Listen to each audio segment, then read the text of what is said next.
All right, hello everyone. I want to talk a couple minutes about the rest of this chapter, chapter 1 in the Curious Researcher. I think it's a very important chapter and I just want to hit some highlights. You just did this fast writing activity. So let me talk about some of the other points that he makes here and give you a little more, I guess, setting the tone for what I will be expecting the rest of the semester and some of the assignments that we'll be doing. Let me start with a quick story. When I was in 8th grade, we were assigned a research paper. I ended up, and I was in Texas, that's where I was raised, in Tyler, Texas, ended up in the City of Tyler Public Library. I had all these big encyclopedias and had no idea what I was supposed to be doing. Had some big topic, didn't know what I was doing.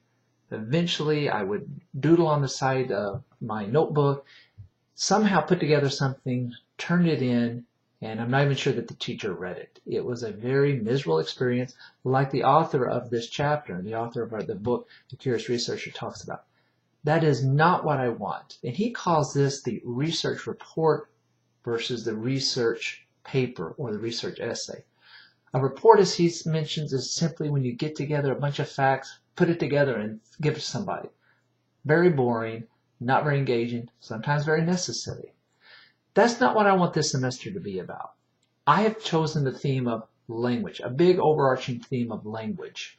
What I want you to do as we go through this semester is think about some topic within that overarching theme of language. And there are hundreds and thousands of topics within language. We all use language. We all have ideas about it. We'll be reading a lot more about it, and this will spur some more ideas. So I want you to focus on ideas that you're passionate about. He says, I don't want you to go collect a bunch of reports and throw it into a paper. I don't want that for this paper either. That's what this chapter is about. What are you passionate about? I am passionate about running. I'm passionate about basketball. I'm passionate about my family. And I use language in all of that. And I will be talking more about that as we go through. What are you passionate about that can connect to language? Within language, what is it? All right. So he talks about 4 ways of gathering research, and we'll be talking about that. Library research and internet research and surveying, interviews, that sort of thing, and how to incorporate that into a paper. But first comes the passion.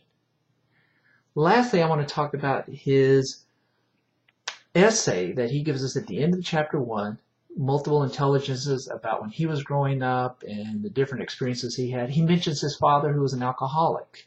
These are very personal stories. And I don't know about you, but I was very engaged in this reading, much more so than if I read some boring scientific report on multiple intelligences. His personal stories made his passion come out, and it engaged me as the reader. That's what I want you to do. What are you passionate about? Find a topic. I want you, and in fact, you must put in personal elements that you want to share. If some element is too personal, don't put that in there. Choose something else. I told you about I'm passionate about running. That's not too personal, but it is a passion of mine. I told you about sitting in 8th grade in the public library.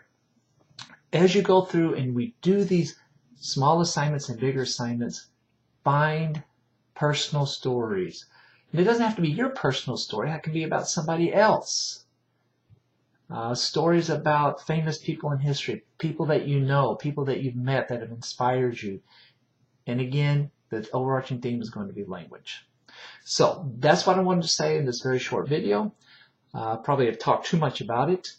So the next part that I want you to do is look at a couple of videos that I'm going to insert. There is this TED Talks. Many of you have probably heard about this. People are very passionate about certain elements.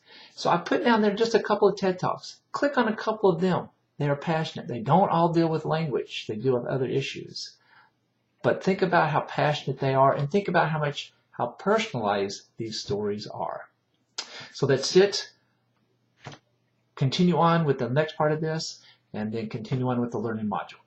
Thanks.